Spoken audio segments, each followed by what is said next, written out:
Order! Order! You are an incorrigible delinquent at times. Behave yourself, man!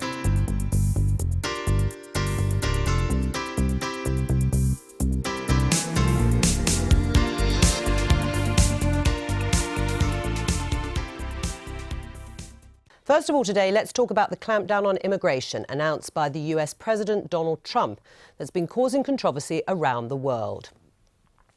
On Friday, Mr. Trump signed an executive order halting the US refugee programme for 120 days, indefinitely banning all Syrian refugees and suspending the entry of all nationals from 7 Muslim-majority countries. Moves to implement the measure triggered anger and protest across the world. The British government's response has also come under fire, with opponents claiming the Prime Minister was too slow to respond. The Foreign Secretary Boris Johnson is due to make a statement on the President's new policy later today, and the planned state visit by Mr. Trump, scheduled for later this year, is also under the spotlight. A petition on Parliament's website asking for the visit to be cancelled to avoid causing embarrassment to the Queen has passed 1 million signatures, making it one of the most popular since the service started, while Labour leader Jeremy Corbyn is among those calling for the event to be postponed. Amid all of this, there's been a certain amount of confusion about what the real impact of Mr. Trump's executive order will be. So who exactly is affected, and for how long will the new restrictions apply? Friday's executive order introduced a 90-day suspension on visas for all nationals from 7 Muslim-majority countries: Iraq, Syria, Iran, Libya, Somalia, Sudan and Yemen. Initially, dual nationals appeared to be subject to the ban.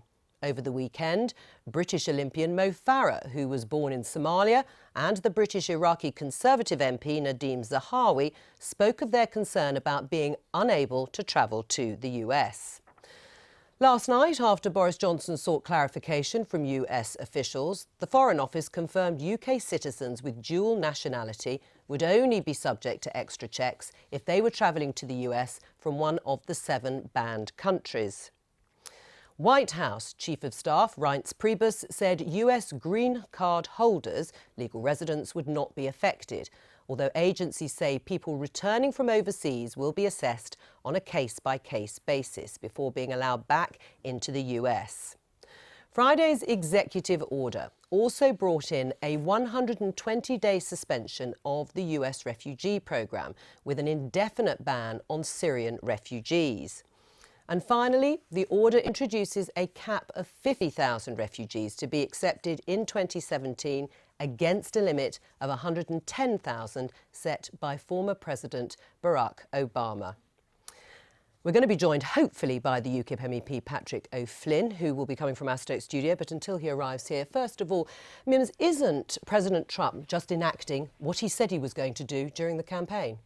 Well, he is. I suppose if that's, what people were voting for, there was going to be an element of fallout when this happened. I think the details around it are very concerning. As someone on the Women and Equalities Select Committee previously, I would have found this really difficult and quite unpalatable. It is a matter for them, but I certainly think, we need to be doing everything we can to make sure that our nationals can travel, and that ultimately that we are making sure that America really knows what it's doing. It's going to affect things globally. And I think what the Prime Minister and what the Foreign Office are doing behind the scenes is as important about what happens in front of the cameras as well. So we've defence questions today. We've also got a statement in the House, and I'm really pleased about the clarifications that we've had yesterday evening. So why didn't the Prime Minister, Theresa May, answer the question directly in the way you have just done at the press conference when she had the opportunity to condemn this executive order by the President? Everyone is in a difficult place here, and I think we're on foreign soil. It's probably very hard for our Prime Minister to just suddenly say, excuse me, I'm just going to have a word. I think that's where we use our softer powers behind the stage post, behind the scenes. I think it was a very good visit by the Prime Minister overall. But it's been totally overshadowed by this. She was asked 3 times very pointedly in that press conference. It wasn't a question of putting her hand up and saying, can I have a word with you about your immigration policy? She was asked directly by members of the press, did she support or did she want to criticise the executive order that I've just outlined by President Trump, and she didn't answer the question. Eventually, when she did answer the question, rightly or wrongly, she actually said it was a matter, in terms of immigration, for the president and not for her. And we'd expect, as the former Home Secretary, she'd probably feel exactly, having been on the other side of this argument, you know, it's a very tricky place to be. But you've said it's a very dangerous thing and it could have terrible unforeseen, or it already is having terrible unforeseen consequences. It absolutely could, but this is 90 days. It is related, and I've heard it as a Muslim ban. It is about the countries that America have decided, and I can say... Is that right or wrong? Well, I think we could all pick some other countries that we feel could be included if we felt this kind of measure was appropriate anyway.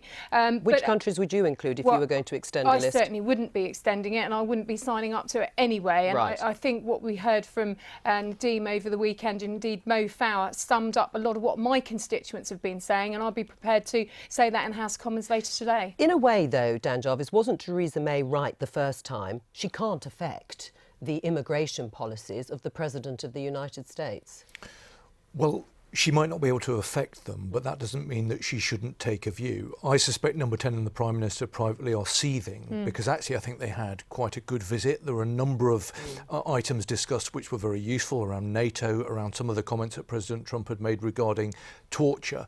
But all of that has been overshadowed by this announcement, which I think lacks logic and decency. Now, people have to make very difficult judgments about the extent to which they feel able to speak out against things that they disagree.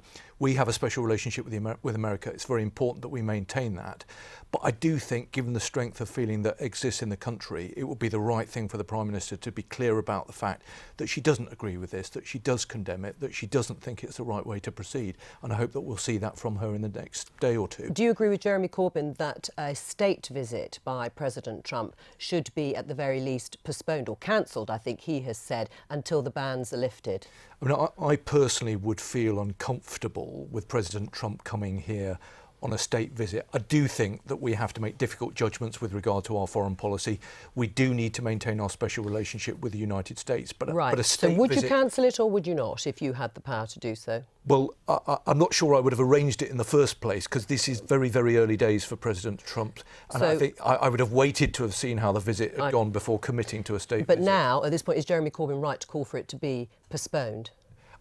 I think that is right, but I think that needs to be done in the most diplomatic way possible. All right, we're joined now by Patrick O'Flynn, who's in our Stoke studio. Patrick, would you like to see similar visa ban brought in here in the UK? Well, I think every country is in charge of its own immigration policy, is the first thing to say. So while what Donald Trump has done looks arbitrary and is temporary, I personally take the view a lot of people are rightly very worried about the Islamist threat and better to err on the side of draconianism rather than laxity, as in Mrs Merkel. So you do see it as draconian in that sense? Well, I think Crispin Blunt said yesterday it seems to be the hallmark of an immature administration, not particularly fully thought through, perhaps a bit arbitrary, but it is a 90-day breathing space, and we'll see what the US administration comes up with. Sure, but my question was, would you like to see a similar ban here? Again, I'm not sure it's a ban. It's not a comprehensive ban, is it? Well, it's a visa ban and suspension. Would you like to see that here? Not really a blanket suspension, but I do think it's very important that with our migration policy, we not only look at people's aptitudes and what they can bring to British society in terms of their skills, but also their attitudes. Do they accept core British principles such as gender equality, freedom of expression, pluralism in our society? Right. But, I mean, the White House has denied it. But don't these measures, in your mind, in terms of the executive order, amount to a ban on Muslim immigration in all but name? Well, certainly the countries listed are predominantly Muslim population countries. Yes. It has to be said that Donald Trump, in his campaign, did talk about the Islamist threat to American society as well as the West in general, and pretty much signposted this type of very tough action. Yeah, so you see it as let's anti-Muslim. not pretend the Islamist threat doesn't exist. Sure, but you see it as anti-Muslim. I don't see it as anti-Muslim. No, I hope the intention is to help protect a free Western country against the threat of radical Islamist militant terrorism and all the rest of it. And I think the way the Liberal left over here has overreacted and the hysteria, to me, shows a chasm between ordinary common sense people and the things that they worry about, including the Islamist threat to all Western countries, including the United Kingdom. So you would support and a ban? the sort of Guardian Easter bubble. So you would support a ban on the I list, think, as you say, to keep the country safe. You've said you don't think it's anti-Muslim, but you do accept that it is about 7 countries on a list which are predominantly Muslim countries. And Donald Trump said he was calling for a total and complete shutdown of Muslims entering the United States. So how could it be anything but anti-Muslim? You may think it's right, but it is anti-Muslim. Well, look, I criticise Donald Trump for the way he conducted his campaign and some of the over-the-top things he said. In terms of the United Kingdom policy, I think ministers will be informed by security briefings and expert assessments. But all I'm saying is that I think rigorous vetting is appropriate. And, you know, we criticise Donald Trump, but look at what the mess Angela Merkel has plunged most of the European continental mainland into by a very lax policy. Right, well, let me put that. I mean, are you part of a liberal metropolitan elite bubble, the Guardianista hysteria, by condemning what Donald Trump has done? I think anyone would struggle to fit me in that particular category. I mean, I think if we're going to talk about common sense, it wasn't remotely commonsensical that people like Mo Farah and others were not going to be able to travel back to the place where actually they're living to be reunited with their family.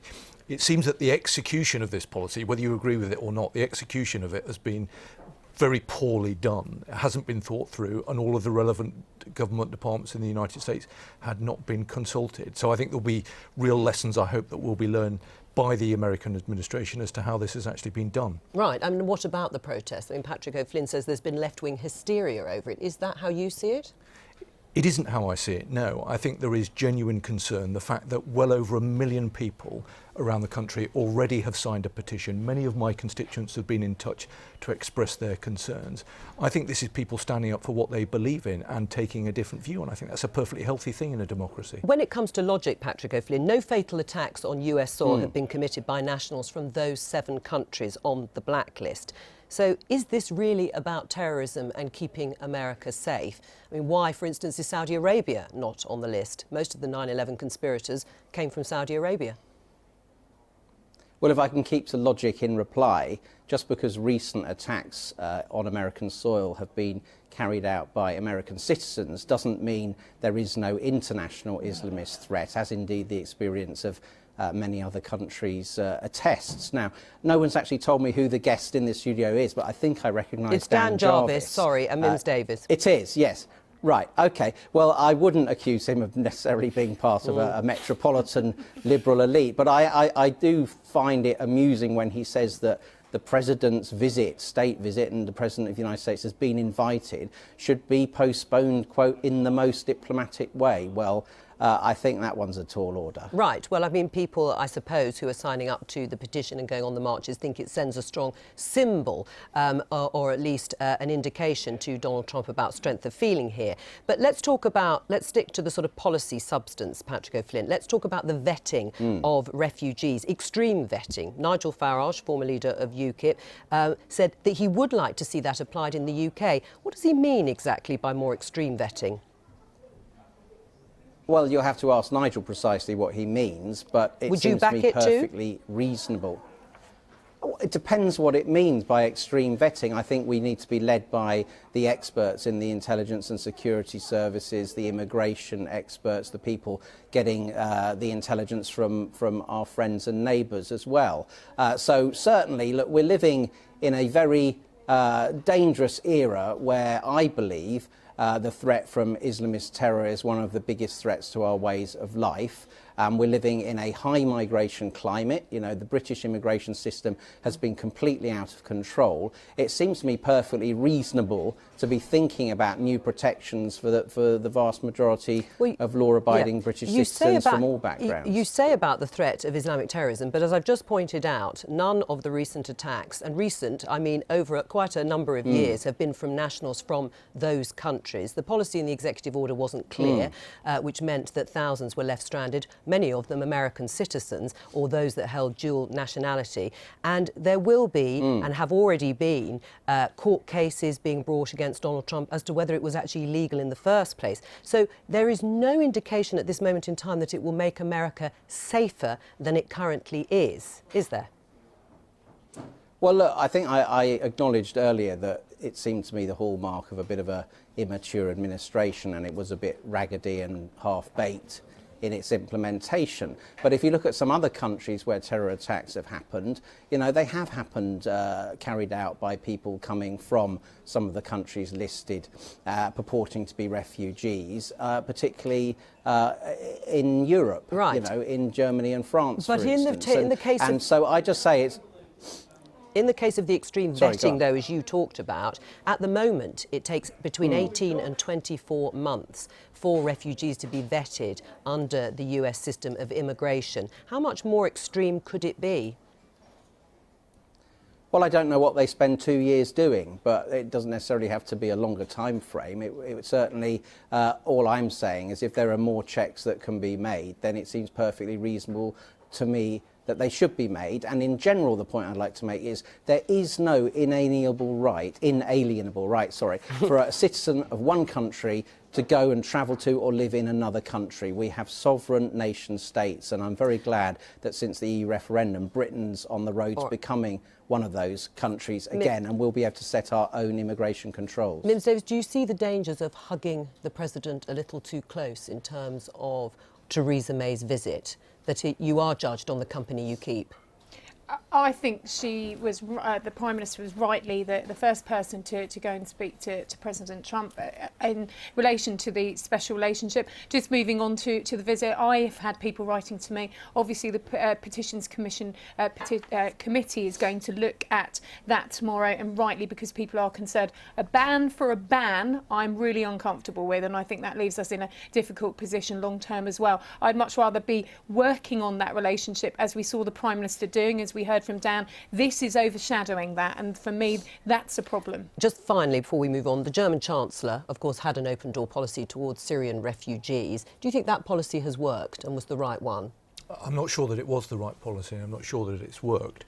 But if the intention of this policy and of this announcement is making the United States of America safer, I'm not sure it's achieved that goal. And all the really serious people who understand the complex nature of Islamic fundamental terrorism, I think would say that if you're trying to make the country safer by restricting access from people in the countries that have been identified, you've picked the wrong countries, and there are some obvious omissions in that list, which I think undermines it. Patrick O'Flynn, thank you.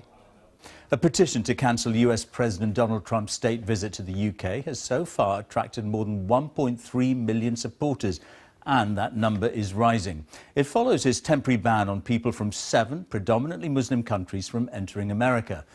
There's been confusion too over whether the ban applies to British citizens with dual nationality.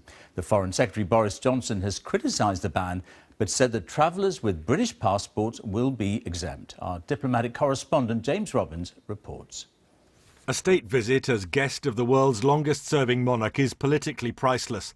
But a petition demanding cancellation of the government invitation on behalf of the Queen has attracted substantial support.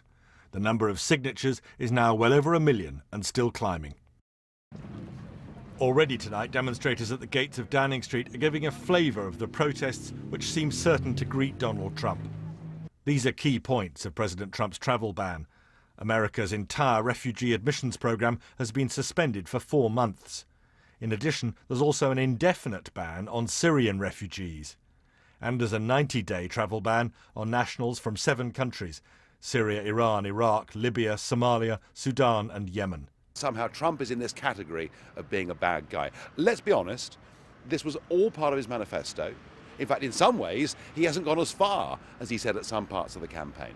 It's vital for our security, particularly the... But in the House of Commons, the Foreign Secretary called the new Trump policy divisive, discriminatory and wrong, although Boris Johnson defended the government decision to invite Donald Trump for a state visit. It is totally right, of course, that the incoming president of our closest and most important ally should be accorded the honour of a state visit. And that's supported by this government, and the invitation has been extended by Her Majesty the Queen quite properly. His Labour opposite number criticised what she called Theresa May's hesitancy, condemning Mr Trump's new immigration policy. 38 hours, Mr Speaker, to have the courage to say what everyone else was saying on Friday night. Amid apparent confusion among American officials about what the bans mean for British nationals, especially those with dual nationality, the Foreign Secretary insisted. We have an exemption for UK passport holders, whether dual nationals or otherwise. And I think most fair-minded people would say that that actually showed the advantages of working closely with the Trump administration. But much of the House remained unconvinced. His attitude and his approach has been to get an exemption for UK citizens from it and invite the perpetrator of it to a full state visit. This doesn't seem like the wholehearted condemnation that this House would deserve. Imagine the scene here in a few months' time. Donald Trump and the Queen together in the glittering carriage procession up the Mall towards Buckingham Palace. Every American president in modern times has been given this great political prize, but none before has ever been given a state visit in their first year of office. Some critics say it's much more a Brexit visit than a state visit. There have been controversial state visits before. 2 years ago, China's President Xi revelled in the positive images of respect given to him. Human rights protesters were kept well away after intense Chinese pressure. The Queen later called some Chinese officials very rude. Get Bush! Get Bush! Oh, no! These were the scenes on the Mall in 2003, when protesters against President Bush's state visit were only stopped by police reinforcements closer to the palace. With protesters out tonight in several parts of the country, all the signs are there could be many more on the streets when the state visit does take place. James Robbins, BBC News. Now, despite the criticism, President Trump is standing firm on the ban, insisting it's needed to keep what he called bad dudes from getting into America. His supporters argue he is delivering on his election pledges, but as our correspondent Nick Bryant reports, there have been protests across the US. No ban! No wall! No ban! A policy intended to defend America is seen by these protesters as an attack on American values. Refugees are welcome here! And the demonstrations against the travel ban have brought tens of thousands onto the streets. This was Portland, Oregon, and an angry clash between supporters and opponents of the president. This is such a polarizing policy. Inside airports, there's been great confusion over who should be allowed into America, partly because the ban was implemented so quickly without much consultation with the relevant government agencies. And it wasn't just Muslim arrivals who struggled to contain their emotions. This was the leading Democrat on Capitol Hill, Chuck Schumer. This executive order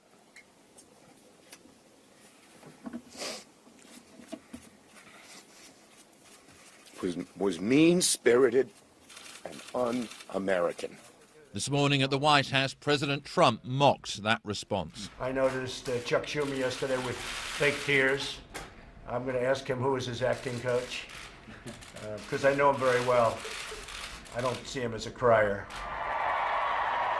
It was the protesters thronging airports who Donald Trump claims were responsible for any chaos over the weekend. Let them in! Them and an airline computer glitch that grounded over 150 flights. And he defended his controversial travel ban on Twitter, noting there is nothing nice about searching for terrorists before they can enter our country. This was a big part of my campaign, study the world. If the ban were announced with a one-week notice, the bad would rush into our country during that week. A lot of bad dudes out there. Over the water from the Statue of Liberty is Staten Island, the only New York borough to vote for Donald Trump.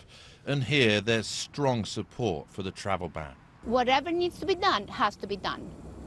And this is for the safety of everybody. We live in a country of democracy, and if the majority of the people feel that they are threatened and they want to have things in place, then we should be able to have things in place. Donald Trump boasted throughout the campaign that he was a businessman who would get things done. But even members of his own party have been critical of the botched rollout of a signature policy. Nick Bryant, BBC News, New York. Well, the region that's affected most by the ban is, of course, the Middle East. Whether it's politicians or refugees, the reaction is the same: disappointment and anger. In Iraq, the parliament in Baghdad has called for retaliation and a ban on Americans. Now, this Somali family in Kenya told us their hopes of a new life in the US had been crushed. And in Lebanon, there's been despair among refugees fleeing the war in neighbouring Syria. Now, last year, the United States admitted almost 85,000 refugees. More than 12,000 of those were from Syria. Our Middle East correspondent Alex Forsyth has spent the day with some of those affected. Alex. Well, George, the sheer breadth, the scope of the changes to America's immigration policy means for many the longer-term consequences aren't yet fully understood. But in the short term, the political fallout continues, and the impact on some individuals has been immediate and very real. A desperate sound, but all too familiar at the UN's refugee reception in Beirut. This is where hundreds of thousands of those who fled Syria come for aid or advice. This morning, along with the usual queues and quiet resignation, there was added frustration. Now Syrian refugees have been banned from the US. For 2 years, Yasser Mohammed's wanted to find a new country in which he can settle, but said today, even if given the chance, he'd never go to America. I don't want to go to a racist country that discriminates against Arabs and Muslims. For others, it's another hope fading, like Wahida Ismail, desperate to leave Lebanon and get medical help for her child who has cancer. As a Syrian, I just want to be treated like any other human being, she told me, welcomed in a country that keeps my rights and protects my children. Only a fraction of Syrian refugees would have been eligible for resettlement in the United States, those deemed to be the most vulnerable. Yet, still here, news of President Trump's executive order has increased the sense of hopelessness. Many feel another door is now closed to them. Elsewhere, there's anger as cases emerge of legitimate residents being stopped from returning to America, like Ali Douan. From Iraq, he's lived near LA for 3 years, but he's stuck in Jordan after leaving the US for work. Yesterday, he missed his 6-year-old daughter's birthday. Today I went to buy a new ticket, but companies advised me not to travel. Travelers are still trapped in airports since yesterday. As the confusions played out across the Middle East, the scale of those affected is still unclear. World-renowned clarinet player Kinan Azmeh is in Lebanon for a concert. Born in Syria, living in New York, one of many unsure if he'll be able to return. I haven't been able to go back to Damascus for a few years, and now this other home and all my friends, and family, also in the US, now that's also been blocked. The consequences of America's immigration changes are echoing around the region, in many places leaving behind questions and growing discord. Alex Forsyth, BBC News, Beirut. And our North America editor, John Sopel, is in Washington. John, we've seen the reaction both here and elsewhere. What's your judgment about how the Trump administration has handled all this? Oh, I think really badly in terms of presentation and preparedness, and I think you've seen sort of belatedly an attempt to try to get it back on an even keel. All the key spokesmen were out on the breakfast shows trying to defend the actions that were being taken and why there had been so little preparation. But the chorus of condemnation is not declining in any way.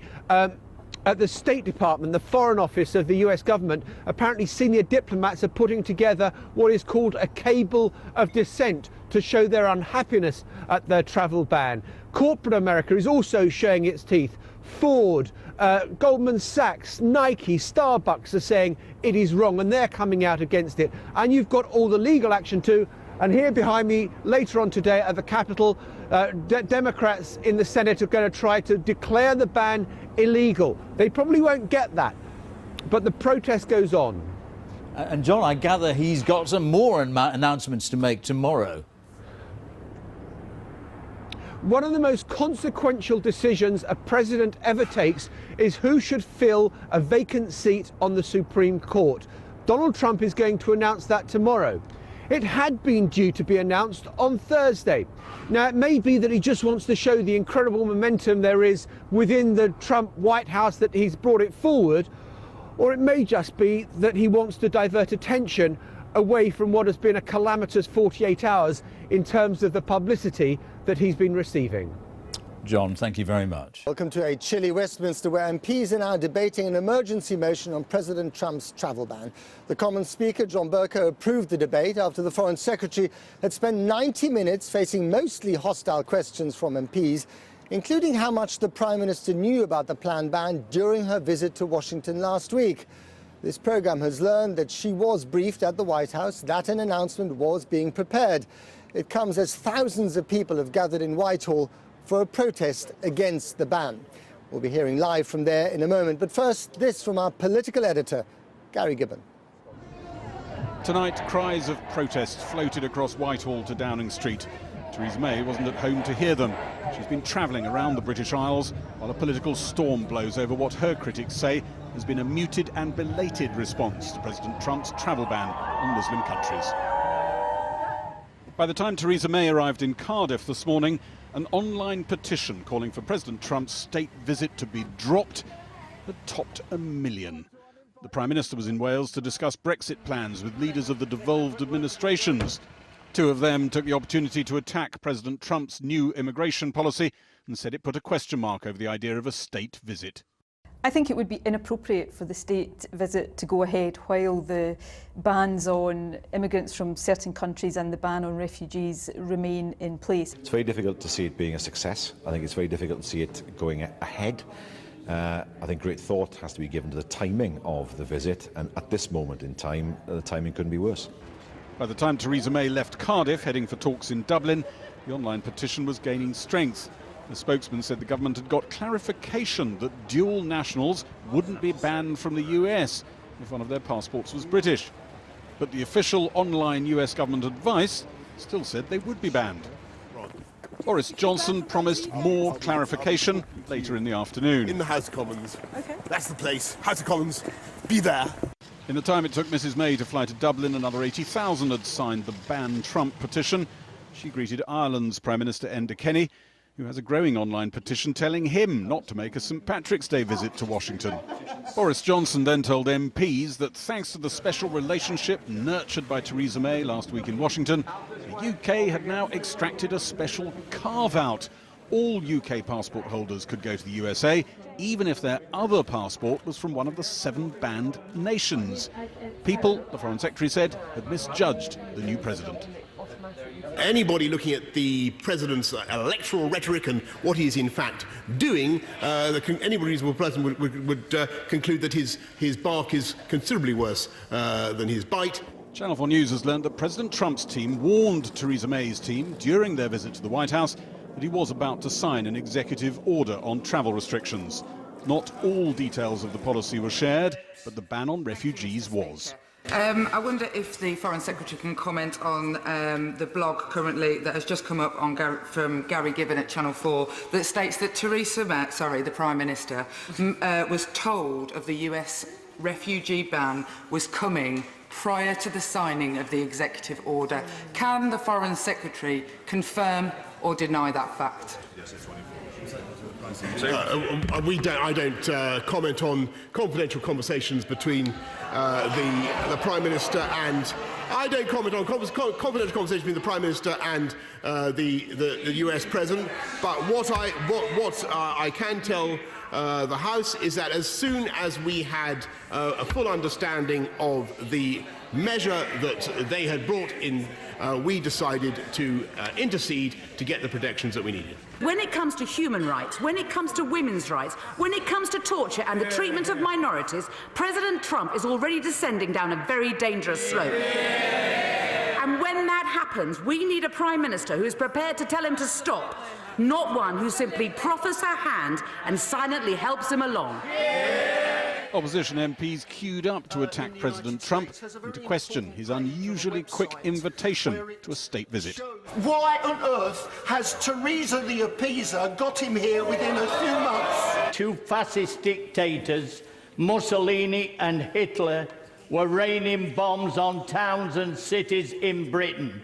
Now this government's hand in hand with another fascist, Trump. And what I say to him, do the decent thing and ban the visit. The Foreign Secretary said demonising the President would damage British influence. In Dublin, the Prime Minister has just told a press conference the visit will go ahead. I have issued that invitation, informally issued that invitation for a state visit for President Trump here to the United Kingdom, and that invitation stands. The prize of being first through the Oval Office door has quickly brought a backlash, and there's every chance it's not the last. And Gary is with me now. So, Gary, that old question once again, what did she know? When did she know it? I think Theresa May and her team were told in the White House that there was going to be a ban on refugees as part of the shift in American policy, and that it would be coming very quickly. I don't, as far as I can understand, get the impression they were given all the other details of the policy, but they were nonetheless given enough. And warning lights should have been flashing that they would have to respond to this, and if there was going to be a critical response, come up with a critical response. That didn't happen. Why not? Well, with Theresa May, she quite often, when she's had a lot of time to prepare for a speech or a public utterance, she paints in very bold colours. When she's ambushed slightly, it's a very sort of straight-back, low-key answer, and I think we saw a bit of that in Turkey when she first responded. And what is the cost for her, long-term and short-term? I think her team are all too aware that there were risks attached to this trip. A lot of effort went into the choreography trying to make sure nothing did go wrong, but there was always the chance that there would be something like this, an executive order that embarrassed them. And then there's this other thing, the hands that clutch each other. And one person close to her said that really was unfortunate. We know that that will be revisited again and again whenever Donald Trump upsets a section of the British population, which you can be fairly sure he will. And what about the Queen, Her Majesty? She must be rather vexed by all this. One can imagine, although of course there's been no comment from the idea of a state visit being something that is controversial isn't entirely new. I mean, when the President of China came here, that puts Her Majesty quite close to controversy. This really would not go down well, you suspect, with the palace, because you've got a great big long run up to this thing. You've then got to work out the logistics of the trip. How do you make sure that Donald Trump, I spoke to one of the people in his administration last week, who said he's not going to want to see people booing him. This guy is very thin-skinned. You're going to have to work out some logistics that maybe keep him away from pavements a bit. Well, could they move it to Balmoral? I mean, well, there's been speculation that he might play the golf course there, and that would certainly keep him out of harm's way in terms of meeting the public. The idea of addressing both houses of Parliament has been talked about, and that's been broached with his team. But I understand from one person who's in his administration that they see some problems with that in terms of him not being entirely comfortable with these great sort of rhetorical moments. But also, I'd have thought, after listening to the Commons today, there could be a walkout, if not a protest in there. And just briefly, Gary, I mean, the 1.5 million signatures almost on this petition, and where the petition was signed corresponds more or less with the areas of the country where people voted to stay in the European Union. There's an extraordinary crossover in our very divided nation, and that's the sort of thing that I imagine would be giving them heebie-jeebies in Buckingham Palace. Gary, thank you very much. And let's just go to these pictures of the demonstration in Cardiff. There we go. We've got the one down the road, but this one is actually in Cardiff. I'm not quite sure how big the crowd is. It looks like several hundred to me, perhaps even bigger. Some people have said thousands. I certainly saw thousands of people down the road on Whitehall, many of them holding banners, not all of them flattering towards Theresa May, and certainly not flattering of Donald Trump. But let's go to our two guests. Roshanara Ali of the Labour Party, Jacob Rees-Mogg of the Tory Party. Thanks very much for coming out in the cold.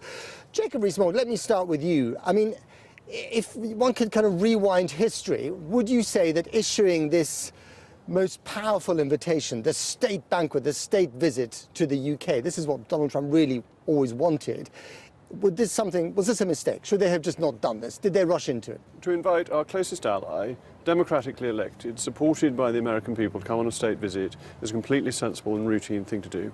Labour governments invited Ceausescu and Putin on state visits. We are inviting the leader of the free world. It is a very sensible thing to do, and the reddest of red carpets should be rolled out when he comes. But within 8 days of taking office? I mean, he's been in office for a week. He's the American president. The speed of Mrs. May's visit and of this offer shows how close we are to America, a very long-standing ally, a country that has supported us on many occasions, and we them. We have the friendliest relations with them, and it's a proper democracy. All these comparisons that we've had with dictators and so on are absurd. That Mr. Trump is democratically elected, he is the leader of the free world, it is sensible to invite him, and it's in the British national interest. But the Prime Minister must have known the trouble was coming down the line. I mean, the last time he said the things that he's now actually doing, there was a petition signed by 500,000 people. They knew this was in the air, and now we've been told by Gary Gibbon that actually they were told about it. The Prime Minister had a brilliant success on her visit to Washington. She achieved Trump's support for NATO, which he had been wobbly on in the campaign. But can we trust him on that? That is essential to the security of our nation and to the security of Europe. And it is Mrs. May's achievement, and we can all sleep more soundly in our beds because of her. And if this was such a resounding success for Downing Street, why the uncomfortable 2-day wait before a decent response? Well, the Prime Minister likes to consider things. All you press and media... 2 days? The Prime Minister has to think things through and come out with reasoned views. The Prime Minister is not a commentator there to jump through hoops for the media. She is there to say what is right in the British national interest, and deliberation is a sign of strength. Roshanara Ali, 56% of Americans polled today agree with this travel ban. The parts of the country that have signed this petition are the parts of the country that voted to stay in Europe. And we're seeing basically Brexit politics by other means, aren't we? Well, people are deeply concerned. This decision by Donald Trump will alienate hundreds of millions of Muslims across the world. Many of those countries are our allies, and it's sending shockwaves across Europe among European Muslim communities and anyone who cares about rights and human rights and protecting minorities. So this is deeply disturbing. The second thing is that the Queen, as the head of state, is also the head of the Commonwealth. We have to protect the reputation of our country, and that's why it's so concerning that Theresa May, as our Prime Minister, has not been able to respond immediately, and it turns out she knew about this announcement when she was what's there. your reaction to that? Well, I feel, as a Muslim in Britain, having experienced Islamophobia all through my life, and many Muslims experience it, I feel let down by our Prime Minister. I feel deeply saddened that she couldn't take a stand with our closest ally as a critical friend to say, this is not our way, this is not the American way, nor the British way, and try and influence this response, because it's deeply dangerous and deeply divisive. Jacob Rees-Mogg, this is about values of decency, isn't it? This is about fundamental human decency. Banning refugees, banning an entire religion, albeit temporarily, is not the right way to behave. I'm not here to defend the executive orders of Mr. Trump, but what Mrs. May achieved in Washington by private discussions was the President doing a U-turn on torture and backing his Defence Secretary and backing NATO. Private conversations with other friendly heads of state are a much better way of doing it than jumping up and down in a fit of pique. That is not the way the British government should behave, and I think Mrs. May has got it absolutely right. Roshanara Ali, is it not the fact that we are where we are after the 23rd of June, and we have to cozy up to the Americans whether we like it or not? They are only kind of firm friends at the moment. We are left with no choice on this one. We don't have to be sycophantic. We have to stand up for our values. These are also American values. These are universal values of tolerance, of inclusion, of mutual understanding and respect. And that is not what we're seeing. And all I ask is for our Prime Minister to show courage and leadership. People compare her to Margaret Thatcher. Margaret Thatcher did occasionally stand up to the American president. It's time that Theresa May stood up and took a stand for the right kind of values, the values that we're all proud of as Brits and also as Americans. And isn't that the point, Jacob? She could have held back on the state visit. This is the biggest prize that we can offer to an American president. Where were the complaints when Barack Obama banned Iraqi refugees for 6 months and when Jimmy Carter banned Iranians altogether?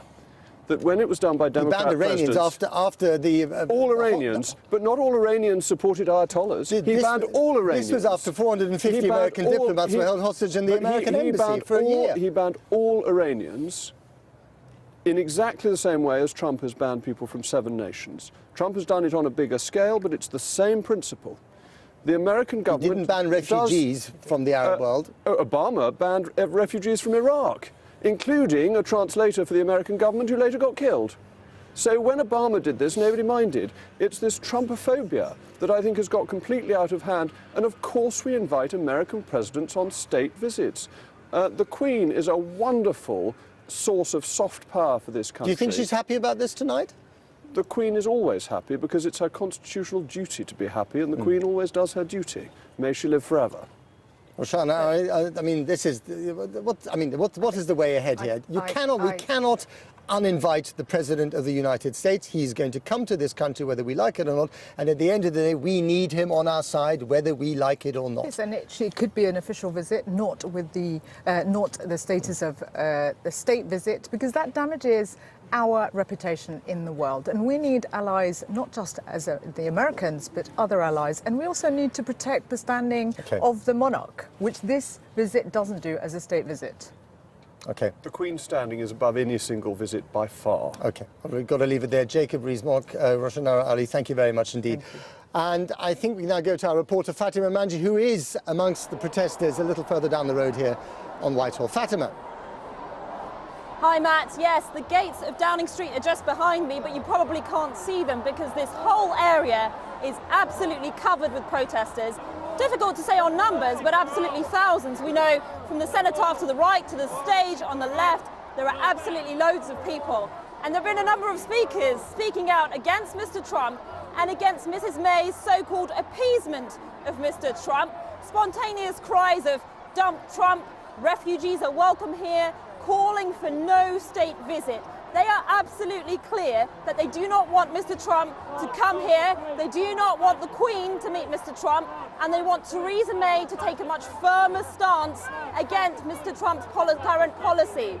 Now, what's interesting is, although there are lots of seasoned protesters here, I've met union members and the kinds of people who often go to protests, there are also lots of people who don't go to protests, people who haven't protested before, people who are quite young, older people, a real range of people who have come here to say that they want to speak out against what's happening in the US, to stand in solidarity against this Muslim ban, and to send a message to our Prime Minister, to the gates of Downing Street, that she needs to be doing more to speak against Donald Trump.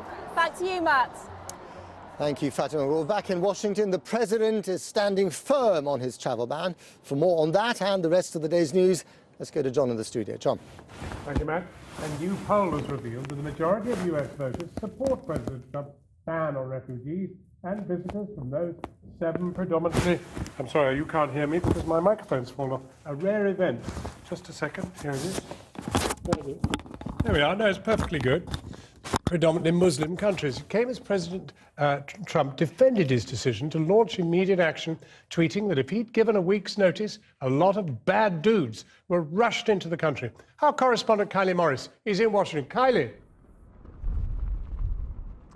John, a challenging day all round, really. President Trump has played a big populist card, I think, with this executive order and tried to remind people today that regardless of this wave of protests at the weekend, this was one of the big hits of his campaign and he's doing what he said he would. Perhaps recognizing that even many Republicans who at the time criticized a Muslim ban when it came up during the campaign has stayed silent in response to this presidential order. The Democrats on Capitol Hill are seeking to overturn this legislatively. Civil rights groups are working in the courts, and certainly the chaotic way in which this order was carried out has created some legal loopholes potentially. But remember, this is Donald Trump. He thrives on chaos, and today he's insisting that with these orders he's made America safer. We actually had a very good day yesterday in terms of Homeland Security. It might not have seemed so peeking out the White House window, where there were mass protests on the president's doorstep. The outrage reverberated from New York to Albuquerque, Charlotte to Chicago. Demonstrators furious that America is now not open to refugees, and more than 218 million citizens from 7 Muslim-majority countries are no longer welcome. Isolating ourselves and being more nationalistic, for me, these are stepping stones. These are first steps to a dangerous era, a dangerous time that the world has seen before. I've always been a patriot. My whole family is in the military. It's hard for me to be proud of my country right now. But amidst the swirling opposition, voices of support for the ban cut through at a town hall meeting in Wisconsin. There are many Syrian immigrants that we have cause to suspect of being radical Islamic terrorist sympathizers. And so I think we need, and first and foremost, is to keep our country safe. President Trump has been very adamant in saying that the safety and security of the American people shall not be compromised, period. And I agree with that. Protection of the nation from foreign terrorist entry. A poll released today indicates that 57% of American voters favour a temporary ban on refugees and citizens from those 7 countries until the US is confident in its ability to screen out potential terrorists. But even some in favour of the ban have criticised the confusion it's caused. Drafted by Team Trump, key government departments didn't know of its provisions until the order was signed. But it's not Donald Trump's fault, according to him. In a rant over breakfast, he blamed airport problems on a Delta airline computer outage, the protesters themselves, and the tears of Chuck Schumer, the Senate minority leader, who wept at a demonstration yesterday. This ban, the president wrote, was a big part of my campaign, explaining no notice was given of the order to prevent all the bad dudes from rushing in. On Capitol Hill, Senators John McCain, Lindsey Graham and a handful of other Republicans have warned, though, that the bad dudes will do very nicely out of the ban, asserting it will provide ISIS unending propaganda opportunities. Mark Fields, President and CEO of Ford Motor Company. In the world of business, the CEO of Ford, who met with President Trump on his first working day a week ago, has signed a statement that the policy goes against the company's values of diversity and respect for all people. Rinse and repeat from Goldman Sachs, the Wall Street giant, and a nucleus of tech companies, including Google and Twitter. Starbucks has promised to hire 10,000 refugees over the next 5 years. There's a backlash boycott and a backlash surge in support. In this new America, the bonfire politics of this businessman president means there's no sitting on the fence. Well, now, the announcement that the ban would take immediate effect and the lack of any clarity about its exact terms led to confusion and protests at airports across America over the weekend. Chicago's O'Hare International Airport was one of several where travellers were detained as they sought to enter the country. Legal challenges were quickly launched and protests have continued into today. Our international editor, Lindsay Hilsum, is in Chicago and has this report. Some were here because they'll protest against anything President Trump does. But for others, it was personal. Yesterday, my aunt wasn't let in to border control, so I'm fighting for her rights and I'm fighting for every right. I'm fighting What for the rights of nationality everybody. is your aunt? She's Syrian, and they didn't let her in. Why didn't they let her in? What did they tell you? She has a Syrian passport, and so they made her cancel her visa, and they wouldn't let her pass. She was in the airport, and they flew her all the way from Abu Dhabi, and they didn't let her pass. Several people with valid visas were held at immigration at O'Hare over the weekend. The Ulayat sisters' aunt has lived in Saudi Arabia for 30 years. She was coming to visit a sick relative. My grandmother is battling cancer, and she came here for simply a week to see her, and they wouldn't even let her in to see my grandma. She had a valid visa. Chicago, like all of America, was built on immigration. Jewish protesters came to defend Muslims. Their ancestors fled pogroms in Eastern Europe. I'm here because my grandmother was a refugee and she was brought into this country so my family can have a better life and all refugees should be allowed to come in. It's a pretty big protest. protest for a cold night like this. But even so, even though these demonstrations are happening in airports across the country, what's really going to make a difference is the legal complaints that are being made against the government. That's going to be tested in courts up the land, maybe even the Supreme Court in the end. Inside the airport, about 150 volunteer lawyers were on hand to advise families waiting for relatives from the 7 countries affected.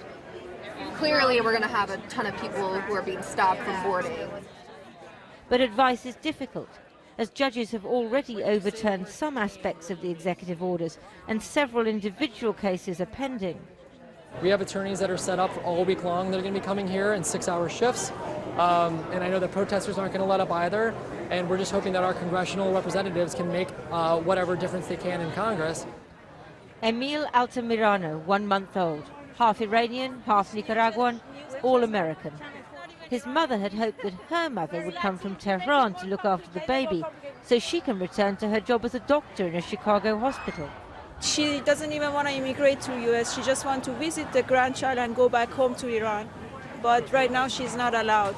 I was hoping that she would be here for my delivery, helping me with my newborn. I don't have any family here. I'm a physician myself by the side. I'm on work visa here. So if I go out of the country, I have to apply for visa again. So that will be a problem for me, just because of my country. Chicago has a rapidly growing immigrant population. Some refugees, but more business people, students, workers, professionals. The new policy is supposed to prevent terrorism, but the impact is on individual lives, turned upside down at the stroke of a president's pen. Lindsay Hilsum in Chicago. Now, the White House Press Secretary Sean Spicer has just been giving a briefing. Right there, we return to Kylie Morris. Kylie, what's he said? Well, John, to take up Lindsay's point, he is insisting that this move, this immigration ban, will in fact defend America from terrorism. Of course, the evidence is that there are none of the 9/11 terrorists, for example, that came from these 7 countries, that no refugee has actually committed an act of terrorism in the US since 1980. So despite that, certainly the White House spokesman is insisting that this is a necessary measure and it will achieve what it's intended to. The president's going to be very proactive with protecting this country. We're not going to wait till we get attacked and figure out how we can make sure it doesn't happen again. He's going to do everything in his power to stop every threat that we face in this country and every potential threat. And that's the key point in this. How do we get ahead of threats? How do we keep America ahead of the curve when it comes to people who want to do us harm? Well, even while the world is coming to terms with this ban, Kylie, there's another announcement on the way. What is it? This is the Trumpian way, certainly. The velocity of these orders is just extraordinary. The latest we're hearing is that tomorrow night, Donald Trump will have an announcement on who the next Supreme Court justice will be. Now, this is a really vital decision. Many people in the election cast their vote according to who they wanted to choose the new Supreme Court justice. It will affect Americans' lives on a very kind of fundamental basis, and so there'll be a lot of interest in that. But I think that the speed of these orders means that important things are slipping under the wire. For example, Steve Bannon, who is the former Breitbart chief, who is now Donald Trump's chief strategist, has been appointed to the National Security Council.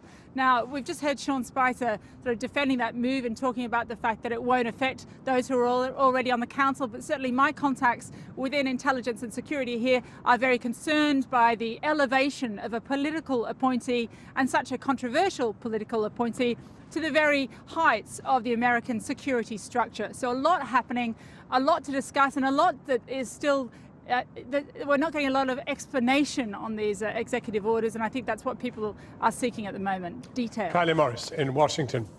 Tonight's main news. This program has learned that the Prime Minister was briefed about President Trump's plan to ban travel from 7 predominantly Muslim countries during her visit to the White House last week. In the last hour, Theresa May has reiterated the invitation to Donald Trump to come up to the UK for a state visit. Listen.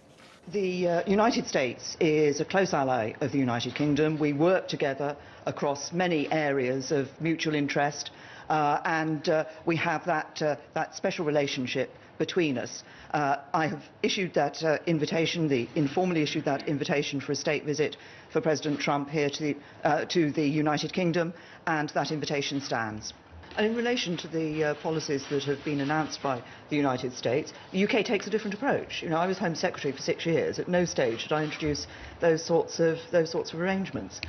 So obviously, President Trump has been elected by the people of the United States. As the Taoiseach said, he is now moving to put into place what he had said that he would do. But we have a different approach to these matters in the UK. Well, I'm joined now by one of the MPs taking part in tonight's demonstration, Mhairi Black from the SNP, and also with me is Mark Burns, an evangelical pastor who's been vocal in his support of Mr. Trump in the past. Welcome to you both. Mhairi Black, let me start with you. You just heard the Prime Minister there perhaps reiterating her invitation to Donald Trump. The invitation stands. There will be a state visit by Donald Trump to this country, perhaps sometime in the summer. Your reaction? To be honest, I'm incredibly disappointed and disgusted, actually, that is what our response has been. A state visit is one of the highest honours that you can give someone who visits this country. So to give it to a man, a misogynist, who has introduced a racist, xenophobic and Islamophobic policy is just absolutely ridiculous, and it's not the kind of country that I want to be living in. And if he goes to Balmoral, which is a possibility, I mean, it's more remote than London, fewer demonstrators perhaps, easier to police.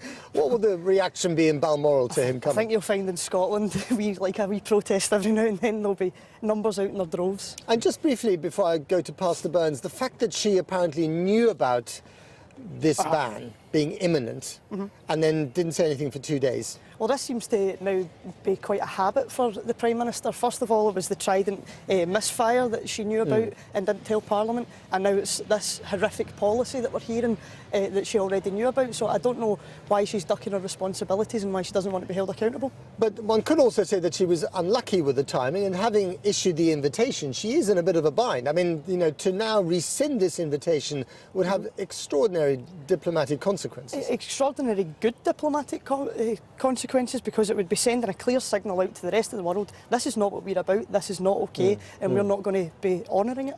So, Pastor Burns, you came here on holiday originally, now you find yourself defending Donald Trump. I mean, there are thousands of people demonstrating up the road against your commander-in-chief, your president. 1.5 million people have signed an online petition saying he's not welcome. We don't want him to come on a state visit. I mean, does that hurt you at all? Well, you know, first, I think it's really important that we really clarify what this so-called Muslim ban, and is not at all a Muslim ban. Let's be clear. Unfortunately, people are receiving false information, creating a false narrative that... But it is a ban against Muslims from 7 predominantly Muslim countries. It's not a ban against Muslims. We got to understand this, and I made this very clear, and the President has also made this very clear, that the United States is not at war with Muslims. The United States and other countries like Britain is at war with radical Islamic terrorists who are out to destroy the Western way of life. And we also got to remember that these 7 countries that is on this temporary halt was not created by Donald Trump. This was something that was already passed on to him by President Barack Obama. But how does it make America safer if none of the people from those 7 countries that have been banned have actually taken part in any acts of terrorism against the United States? The people that did take part in acts of terror, most famously 9/11, came from Egypt and Saudi Arabia, and they're not on the list. Well, they call this a Muslim ban, but yet don't add all majority Muslim countries like Indonesia, like Dubai, you know, like Pakistan, that is not on this list, but yet to call it a Muslim ban, it is preposterous. The fact of the matter is, this has been blown out of proportion because this is Donald Trump, who the world, through the eyes of media, sees as this racist, big, who's none of those things. I'm a black man from the deep south. I know what real racism is, and it's most definitely not Donald Trump. Mhairi Black, care to respond? Yes, I just think you're incredibly naive if you think that this is not a racist policy. This is a man, one of the most powerful men in the world, who's effectively saying to predominantly Muslim countries, you are not welcome. You are being discriminated and not welcome in this country based on the fact of where you happen to have been born and what your religion happens to be. Right, that's just, how can you describe that as anything other than racist? But unfortunately,